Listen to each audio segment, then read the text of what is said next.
complete season. Those are 4 teams that could potentially make the playoff. That could be something where the ACC does not want automatic bids because those 4 teams would not all be in the playoff, right? You'd only have 2, and you wouldn't want that.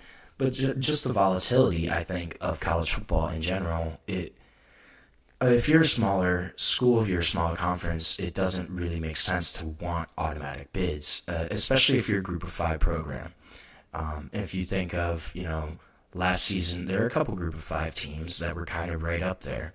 Could we see a year, and it's always possible, could we see a year where there's 2 group of 5 teams in the top 12 in the country? I mean, you never know, right? Especially if it's like a Tulane and an Army or something like that, where it's Boise State and Tulane, some of these bigger group of 5 programs, they could do it potentially on a year-to-year basis. So if you're a smaller program, why would you want automatic bids? I don't really think it makes a lot of sense there. Another thing they're talking about right now is just the voting process, I guess, and kind of how they determine rankings, how they go about putting these teams out. It's kind of been not under question, under fire a little bit, but because any change right now to the playoff format, it requires unanimous approval, but after 2025, that ban is lifted, so that's why the SEC and the Big Ten are really in the driver's seat at that point. They can basically implement their own rules without a full consensus up to that point. So, but there's still kind of a desire to modernize how they vote on teams. They want to make it a little more statistics-based, computer model-based. However, this is not a reverting back to the BCS model. Nobody really wants that. They still want to have, humans making that decision, but this could be something where we see a little bit more statistics, a little bit more modeling in kind of how these teams are determined, which I think makes sense. Some of the decisions from the committee over the past couple of years have definitely been questioned. Florida State, Alabama, that really comes to mind for me. And then last year, especially too, with just that last playoff spot and, the 3 SEC teams kind of all in contention, and South Carolina, Alabama, Ole Miss. Obviously, they all missed, but that could be those situations could be somewhere where, statistics trying to helps inform a decision a little more, helps drive what's happening in that conversation. This is going to be interesting, though. I'm really curious to see what kind of happens with automatic bids. Another reason they kind of want automatic qualifiers would be there would basically be playoff games or play-in games. So if you think about if the SEC, Big Ten both have 4 teams each, take the Big Ten, for example. So your top 2 teams are going to be playing in that conference championship. They're obviously going to be in the playoff. So say you have Oregon, Ohio State, right? And then how that would work then is you have teams 3 through 6 are going to play 2 games to determine those last 2 spots. So you'd have the 3rd team in the conference, say Penn State, against the 6th team in the conference. We'll go Nebraska. So those 2 teams, and then the 4 and 5 teams in the conference, say Michigan, Indiana. So Michigan plays Indiana, Penn State plays Nebraska to determine then who is in those last 2 playoff spots. It is kind of an exciting concept having playoff games in college football. Obviously, the NBA has done it the past few seasons, has really kind of worked out for them just in that regard. I think it'd be interesting to look at from a college football point of view, but it's definitely something that is being considered right now. Something we're going to hear more about is potentially having these playoff games, potentially having automatic bids, and we're going to see what happens. I'm not a huge fan personally. I do kind of like the idea, though, if they are going to do automatic bids, I do like the idea of a play-in game, playoff kind of format. That's pretty fun to me. I think that's a good idea, but we're going to see what happens. Big Ten, SEC, obviously are driving this conversation right now and will in the near future. So we're going to take another short break on the GSMC College Football Podcast. When we come back, we're going to talk a little bit about the Cincinnati Bearcats, their upcoming season, what's going to happen for them in the Big 12 this year. So we're going to take another break, and we'll be back shortly on the GSMC College Football Podcast. Looking for your daily fix of sports talk without having to pay for it? GSMC Sports Network is available on YouTube. Just search GSMC Sports Network. Get your fix of daily sports talk shows on YouTube, absolutely free. NFL, college football, NBA, MLB, MMA, UFC, fantasy football, and so much more. GSMC Sports Network has shows running all day long, with new sports shows starting every 2 hours. Just like on your favorite cable sports channel, except GSMC Sports Network is absolutely free. Just search GSMC Sports Network on YouTube to catch one of your new favorite shows, like the GSMC College Football Podcast, Chip Shot Football Podcast, Hoops and Heels Women's Sports Podcast, GSMC Basketball Podcast, and so many more. Check it out for yourself. GSMC Sports Network, now available on YouTube absolutely free. Search GSMC Sports Network on YouTube right now.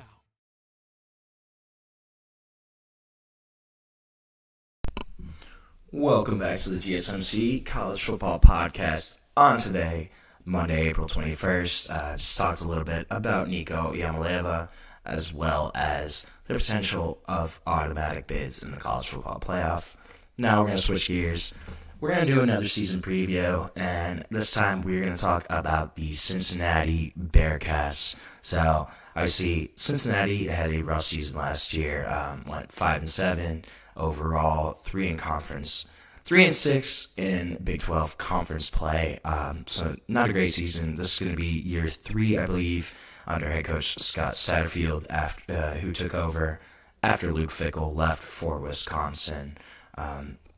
Going to be a couple key storylines here. So one of the big pieces is Cincinnati's completely revamping their special teams unit. Did not have great special teams last season, just across the board. So they're getting everybody out, bringing in new punter, new kicker, new returners, everything. Max Fletcher, he's going to take back over as the punter. He had 2023 he punted, but did not punt last season. So, going to take back over there. Steven Rusnak is going to be, they brought in at kicker, transferred from Charlotte. He was actually perfect on field goals last season in 2024. So, we'll see if he can carry that over into the Big 12 this season.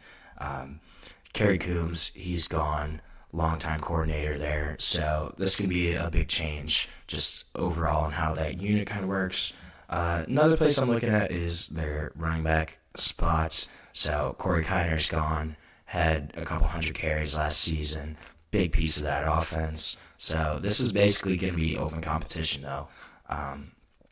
Tawi Walker, who transferred in from Wisconsin, he is probably going to take the lead role, expected to kind of be the main back there.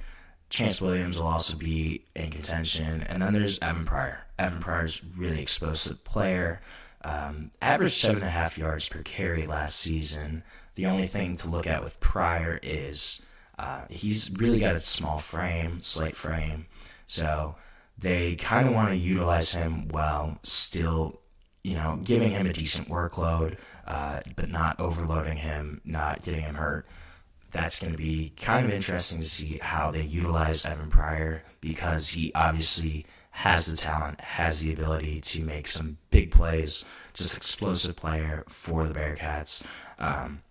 He's going to be a guy that they're going to have to try to work around limitations, but when he's on the field, that's an exciting guy to watch.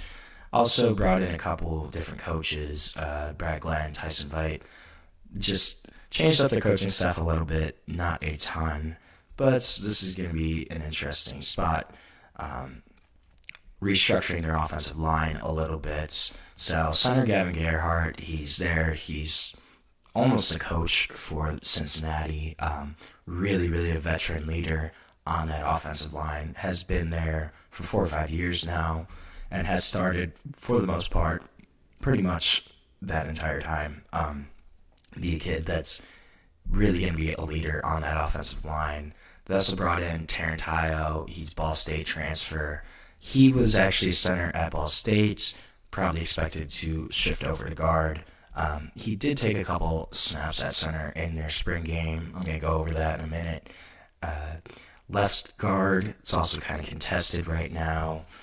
Evan Tangasdal as well as Jake Wheelock, they're both kind of in contention there. DeAndre Buford, he's still in the mix at tackle as well. Had some struggles over the past season, but still a name to look at there. Spring game wise, this was really interesting. They had their spring game last weekend. Defense really looked strong, outperforming the offense. Brendan Sorsby, who is the starting quarterback for Cincinnati, going to be their starter again in 2025. He had 3 drives, did not lead the offense on a scoring drive on any of them. So this is clearly a defensive-led team at this point in their offseason, in their training regimen. The defense is leading the way right now for that unit. DN Rob Jackson, he had a tackle for loss.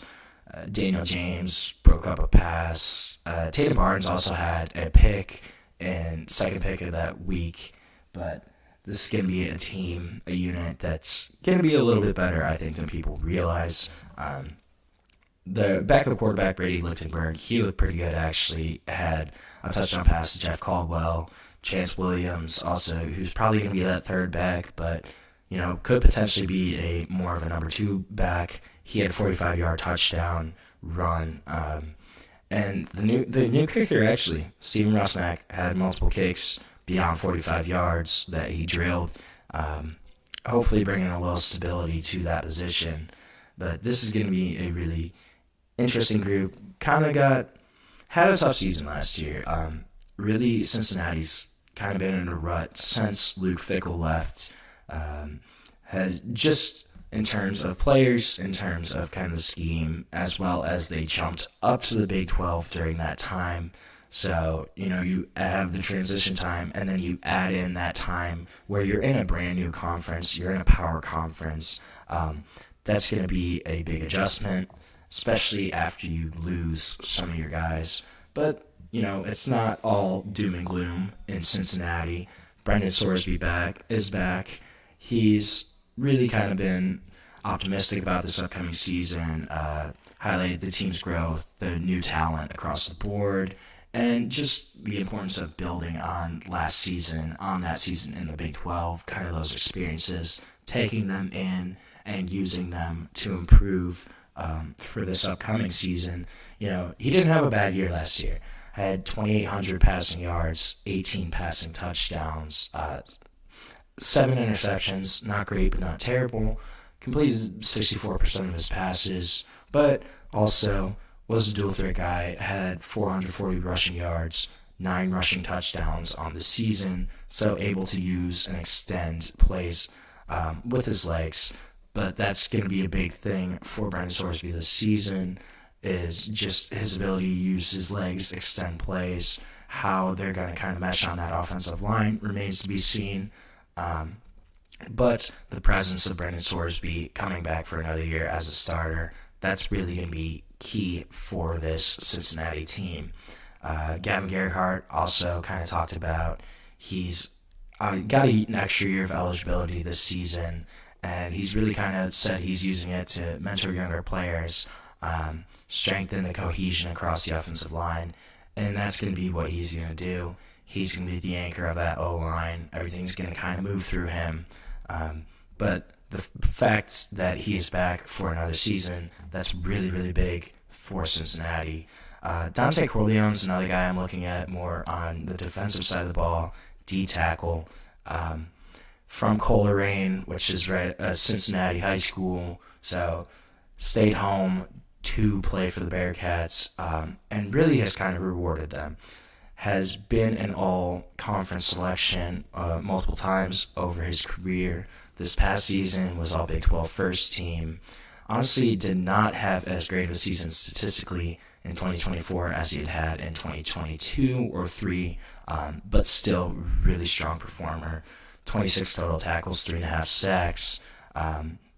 Guy's got over 100 tackles on his career as a defensive tackle, which is really impressive. But that's going to be a main guy to look at for that defense there. And right in the middle, the anchors of these lines are right in the middle of them for Cincinnati. And Gavin Gerhardt and Dante Corleone. Another guy that's really going to be key for Cincinnati this season. Another local product from Archbishop Moeller, his tight end Joe Royer. Joe Royer. But Joe Royer going to come back again this season. Going to be the main target probably for Cincinnati. Really kind of has highlighted the improved chemistry between him and Sorsby, and just noting their progress in their on-field connections since last season, kind of how they've grown. He was an all Big 12 first-team guy as well last season. 50 catches, 530 receiving yards, only had 3 touchdowns, so that's a number that could be improved upon this upcoming season, but going to be probably the main target for Cincinnati this upcoming season. Going to be a guy that Sorsby's going to look at as a security blanket, as a safety option, especially in those third and short, kind of third and medium scenarios. Joe Royer going to be a guy to watch for Cincinnati. Looking at their schedule, they open the season with Nebraska, which is kind of interesting. Obviously, a non-conference matchup.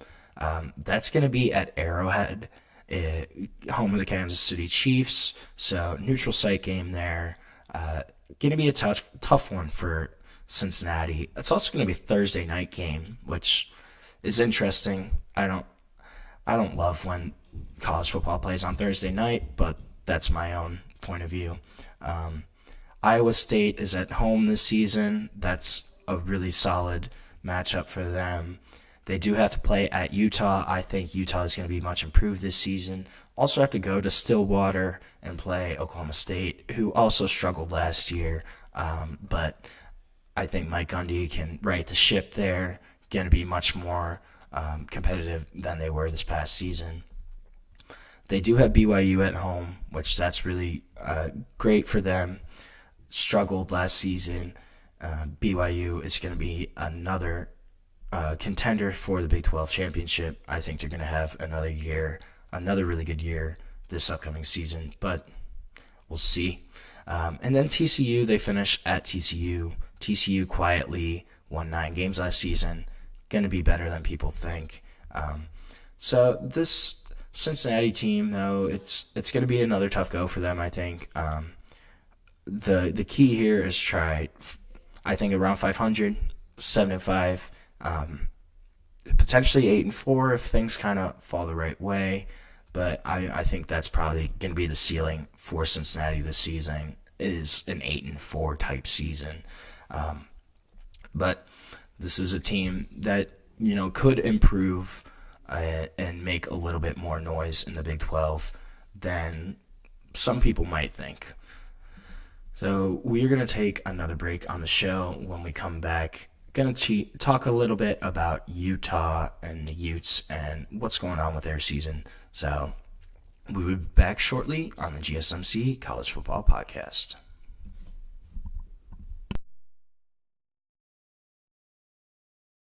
For the best and latest podcasts available anywhere, go to the podcast app on your cell phone and type in GSMC to access free content-rich podcasts on health and wellness, book reviews, sports, entertainment, relationships, social media, movies, technology, finance, and even weird news. Subscribe and download the GSMC Podcast Network's family of shows, available everywhere podcasts are found.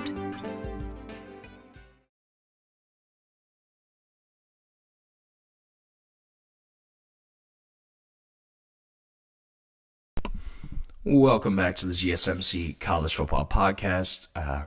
Just talked a little bit about Cincinnati. Gonna switch gears, stay in the Big 12 though, and talk a little bit about Utah and what their upcoming season could look like. Had a tough season last year. were expected to be kind of Big 12 contenders. I had quarterback issues throughout the year, started multiple guys, so was not the season that Utah was expecting or hoping for. But they're hoping to bounce back this upcoming season, and I think they have the roster to really make a jump back up into contention for the Big 12. At quarterback, the big story here is Cam Rising, officially gone out of eligibility. Had been there, it seems like he had been there for like 8 years, but had only been there for 4 or 5. Led them to consecutive Pac-12 championships, kind of was one of the main players throughout program history, one of the most successful. That's going to be a big hole, big gap to fill, but there's going to be a couple guys. So the big name here is Devin Dampier, transferring in from New Mexico. This was kind of their big target at the quarterback position. Projected starter. I would be kind of surprised if he does not start. Had 2,700 passing yards last season, as well as 1,200 rushing yards. First team All-Mountain West quarterback. Just the dual threat capability. And he's also pretty familiar with new offensive coordinator Jason Beck and his system. So the dual threat ability, the familiarity, just the pedigree, this should be the guy at quarterback for them. Backing up Dampier, probably going to be Brendan Zerberg is going to be the primary backup. He was an Oklahoma transfer, redshirt freshman, but he kind of had a really great high school career, didn't play at all at Oklahoma, had over 2,300 pass yards, over 1,000 rush yards as a senior in high school, probably going to be the main backup. Another guy to look at, Nate Johnson is back, former Utah quarterback, left Utah to go to Vanderbilt, left Vanderbilt to come back to Utah. So Nate Johnson, though, he might switch positions. He's a really athletic guy. Could have multiple roles for Utah this upcoming year at quarterback, wide receiver, running back as well. Just he might be kind of the Braxton Miller type guy where they switch positions about 2 or 3 years in their college career. I could see that for Nate Johnson. Really athletic dude, though. And he's probably going to play at some point across the board for Utah. Don't know really where, but going to be a guy that'll play for them. Isaac Wilson, younger brother of Zach Wilson, is also there. Did play a decent chunk last season for Utah, but he's probably going to redshirt this year, just with the quarterbacks coming in, with not as many injuries. Shouldn't really be a name to look out for this season. Running back-wise, Wayshawn Parker, that's going to be your main guy, it looks like this season. Coming in from Washington State, had 700 rushing yards last season, 4 touchdowns, only had 130 carries, so still had a pretty solid yards per carry average. Had 11 catches, 100 yards, receiving touchdown. In Washington's shoot and run kind of offense, but this is a bruising coach, bruising running style. 5'10", 210 about, so compact frame, and he's probably going to be the leader in the backfield there. Naquari Rogers is another guy that could be in the mix, from New Mexico, also kind of has that familiarity from Jason Beck's scheme, as well as that rapport with Devin Dampier. Those are going to be assets. He's got a little bit of pass catching experience as well, 25 receptions over 2 seasons at Campbell. So another guy that could kind of mix in there. And then Daniel Berry's a freshman who could be a change of pace guy. The big thing here is his speed. Ran a 10.38 100-meter dash in high school and averaged over 8.5 yards per carry as a senior. So could be a guy that gets a role just because of his speed. Pass catching wise, wide receiver is a really big question mark here. Not a ton of guys. Dorian Singer's also gone. Otto Tia, Justin Stevenson, Creed Whittemore, they're all kind of names to watch for playing time here.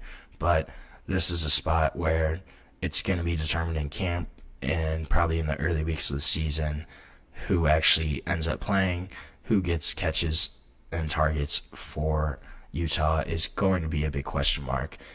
Tight end's a little more kind of set. Landon King should be the starter there. Had a rough season last year, had some conditioning issues, and then also the quarterback instability, never really got going, but had a really strong 2023 season, so King is trying to get back to that kind of 2023 performance and level of expectation, but he's expected to be kind of the main guy, should be a key player in the system, and a key target for Devin Dampier. Dallin Bentley, also going to be another guy. He played in all 12 games last year.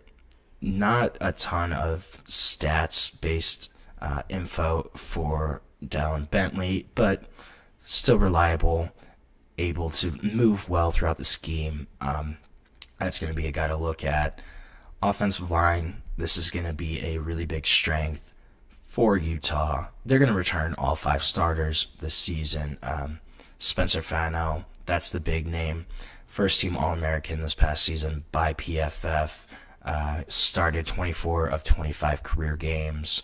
He's going to go back to the right side of the line, play right tackle there. Kind of had to move a little bit, but right side is his natural side, natural position. So that's going to be a really big name and returning starter for them.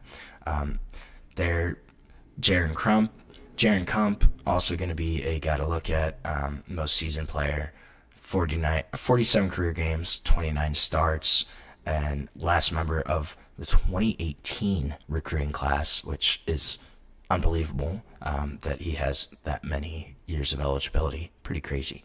But probably going to be the center, most experienced guy, going to be a good voice there. Caleb Lomu started every game at left tackle last season.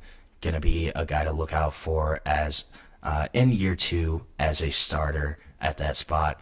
Tanoa Togiai is going to be left guard most likely. He played 10 games last year. And then Michael Mokafisi also has played 37 games, 33 career starts.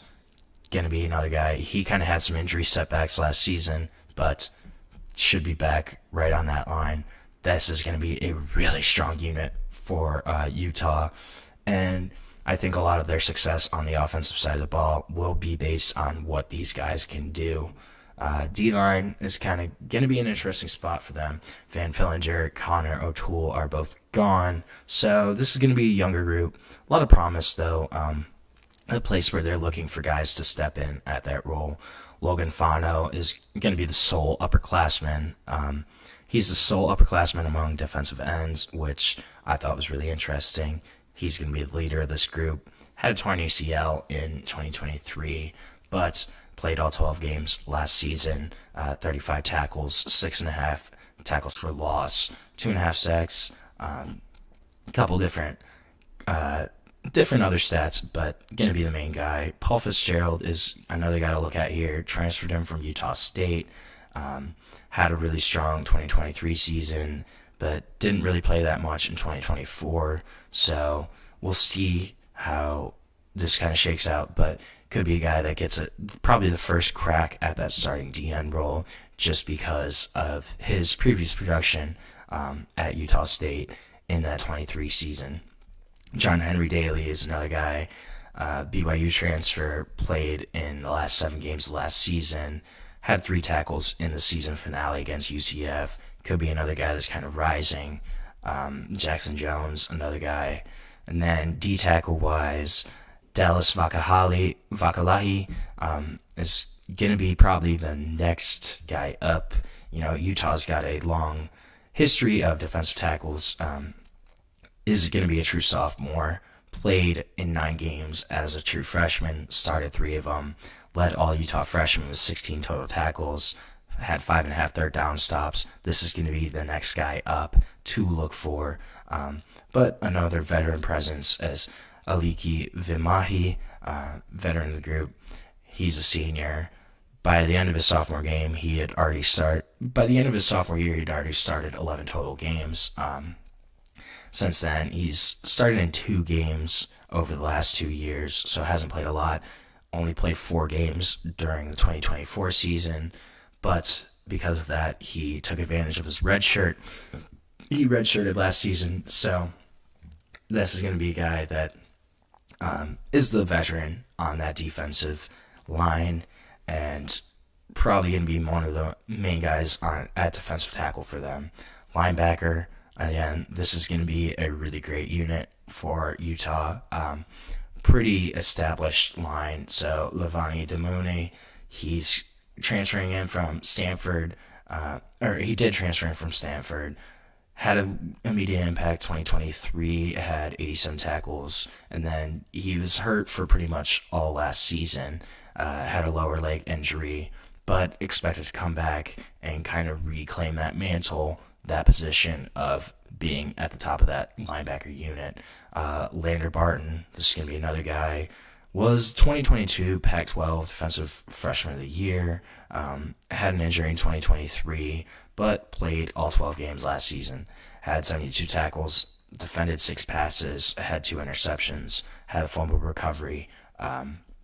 This is going to be a really strong linebacker for Utah to kind of look out for. Then Jonathan Hall's another guy, former safety who converted down, but really aggressive player, 39 tackles, had a sack, had an interception, multiple pass breakups. He should be kind of the main guy when Utah is in 3 linebacker sets. Trey Reynolds is going to be another guy that could kind of rotate in after coming back and playing all 12 games last season. Could be another guy that kind of rotates in. Defensive back wise, safety's really the key spot here. Tao Johnson, probably the most talented guy, has 23 starts in 30 career games, has played both safety and nickel cornerback, so probably the most athletic player on the roster. Had 70 tackles last season, 5 pass breakups, scored a touchdown on a blocked field goal against Baylor. So just a really versatile playmaker, able to kind of move across positions. Rabbit Evans, probably going to be another guy, started 5 games last season after transferring in from Blinn. And then Nate Ritchie could be another dude to look at here. Schedule-wise, I think Arizona State, they have at home October 11th. They have to go play at BYU, at Provo this season. That's going to be a tough matchup. Then they have to go to Colorado. So this October stretch of Arizona State, at BYU, Colorado, and then Cincinnati, I think could be kind of tough for them. Kansas State is going to be another game. They do have Kansas State at home. And then they have to go to UCLA week 1. I think that's going to be kind of an interesting matchup there. So it's going to be an interesting year for Utah. I think they have a really wide range in terms of how they can do in 2025. I think they can be anywhere from a 4-8, 5-7 team to a 9-3 team. It just kind of depends on how those Big 12 games kind of shake out, in my opinion, and what goes on. The Big 12 is kind of volatile, in my opinion. I think those games are always almost a toss-up. So just depending on if they get that right call in the last minute of a really close Big 12 game or not, I think could change how their season looks. Right now, we're going to take our last break of the show. When we come back, going to talk a little bit about some of the guys that could be options to replace Nico Iamaleava at Tennessee. So we're going to take our last break, and we'll be back shortly on the GSMC College Football Podcast.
Welcome back to the GSMC College Football Podcast on this Monday, April 21st. Just talked a little bit about Utah and the Utes this upcoming season. Gonna switch gears, talk a little bit about some of the top options to replace Nico Iamaleava at Tennessee. They do have two options, kind of still in the class. Jake Merklinger, George McIntyre, both still available as the starter, as potential options for Tennessee in-house replacements, but I think they're probably going to look to add somebody in the portal. One of the names that I'm looking at that I think could honestly make a lot of sense is actually the guy that's now leaving UCLA because of Nico Iamaleava, is Joey Aguilar. So Joey Aguilar last season played for Appalachian State. Had a really strong year. In 2 seasons as the starter there, he started 24 games. In those 24 games, threw for 6,700 passing yards, 56 touchdowns, 24 interceptions. Also ran for 450 yards and 5 touchdowns. So proven production at that level, playing in the Sun Belt for Appalachian State. And transferred to UCLA in December, was expected to kind of take over as their starter up until this news broke that Nico is in fact going to UCLA. Was kind of reportedly thinking about staying, but ultimately has entered the portal. He's the most experienced starter in the portal right now, most productive passer available. This is going to be the guy that, if you're looking at numbers, his are going to do the best. And he only has 1 year left, but honestly, Tennessee only really needs 1 year of a starting quarterback, especially with Faison Brandon coming in next season. Number 1 to number 3 quarterback in the country. Kind of depends on who's ranking him in that 26 class, but they really only need a guy for a year. Joey Aguilar could make a lot of sense. Another guy I think could make sense, got 2 years of eligibility left, is former Notre Dame quarterback Steve Angeli. So Steve Angeli only has 1 career start, but he's appeared in 21 games over the past 3 seasons. Obviously, most of that was kind of when Notre Dame already had the result locked up. But, you know, this was a guy that was primary backup to Sam Hartman, to Riley Leonard, but he was pressed into action in the college football playoff, in the semifinal against Penn State, in the one series where he did play against Penn State. He really had a decent series. Shook off a sack where he kind of fumbled the ball, but he drove Notre Dame into the red zone in the final 2 minutes, went 6-7 for 44 yards passing, and then Notre Dame did have a field goal, but this is kind of what you'd expect. His lone start was against Oregon State in 2023 in the Sun Bowl. Kind of showed a lot of the same. 15-19, 232 yards, 3 touchdowns. But he's not going to wow anyone. But this is a guy that's realistically probably good enough to be a starter at a Power 4 school and still has 2 years left. Probably wouldn't be super expensive for Tennessee to get. I think it makes a lot of sense as a potential landing spot for both Angeli and Tennessee. This could be a short-term marriage that works out for both of those, both Tennessee and Steve Angeli, respectively. Mike Wright, he's another option. I don't love Mike Wright as an option for Tennessee, but he's still there. This is going to be Mike Wright's 4th school now. Pretty well-traveled guy. Spent a couple years at Vanderbilt, then transferred to Mississippi State when they already had Will Rogers in 2023. That was a really interesting move. Then ended up joining Northwestern last season. Won the starting job in training camp, but was benched after he really struggled in their Week 2 loss to Duke. Has appeared in 42 games in his 5-year career, but he's never started more than 6 in a season, never attempted more than 175 passes in a season, so hasn't played consistently. Could be a guy that they look at. I kind of doubt it. I think he's only a 55% passer for his career. does have some kind of running ability, just in terms of he's got 1,300 career rushing yards, so makes sense. But I don't really see that one as a true landing spot. Dylan Brisk, I think, is a guy that could make sense for Tennessee.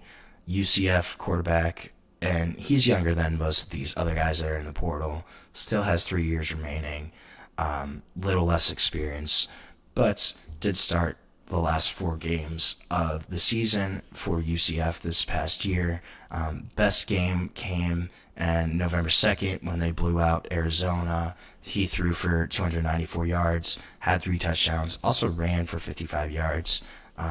Mostly kind of getting in group of 5 attention right now, but if they want more of a guy that's going to be in that room for a couple years, I think Dylan Brisk could make a lot of sense for Tennessee. Another guy that personally I just think it'd be really funny if this happened would be Jaden Rashada. Jaden Rashada, obviously, I've kind of talked about him a little bit, but had the whole saga with Florida where he's suing them because of an NIL deal. Got out of that, went to Arizona State, started a few games at Arizona State before transferring to Georgia last season. Didn't really play for Georgia, was kind of sidelined for most of the season, but was buried on that depth chart. Could this be a guy where Tennessee maybe looks at him?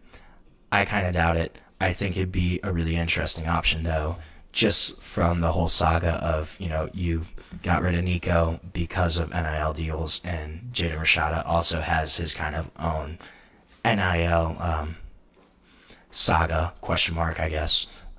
But still a talented quarterback, still a former 5-star quarterback. Would be kind of an interesting landing spot, though, for Jaden Rashada. But I'm really curious as to what Tennessee's going to do at quarterback. I think they don't really have a ton of options. Joey Aguilar, I think, makes a lot of sense for them if they're looking at a guy that's experienced that they only want for a year. That's, I think, makes the most sense. It'd be kind of funny if he then went to Tennessee after Nico went to UCLA, almost like a little trade. But you never know. This is going to be a storyline, though, to follow, to watch, is just what's Tennessee going to do at that quarterback position. What's going to happen? How are they going to replace Nico? That's going to be a big thing to look out for here in Knoxville, and just over the next week or so. What's going to happen? I'm not really sure. But it'll be fun to find out and watch, though. So, with that being said, we are going to end our show for today. Thank you so much for tuning into the GSMC College Football Podcast presented by the GSMC Network. Please remember to subscribe to the show. And if you want more sports content, more updates, you can follow us on Facebook, Instagram, Twitter, TikTok, for even more of the sport content that you love, that we love giving you. So, thank you so much, and have a great day.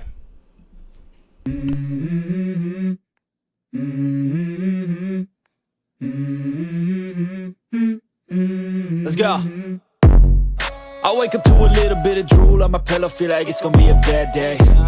Yeah, I'm tired of shit, and the coffee ain't hit yet, damn, ain't that great.